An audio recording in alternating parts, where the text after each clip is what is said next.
শুভ সকাল। গ্রামের সকাল মানে বিশেষ করে শীতকাল, যদিও এখন শীতকাল নেই, তবুও গ্রামে এখনো শীত আছে। ফাল্গুন শুরু হয়েছে, দারুণ কুয়াশা। একটা টমেটোর ক্ষেত,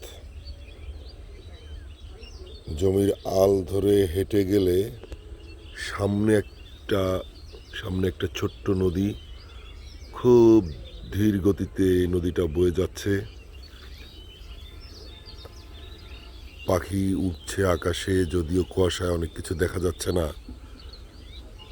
খালি চোখে যত সুন্দর লাগে ক্যামেরায়, সেটা আসলে ধরা একটু মুশকিল।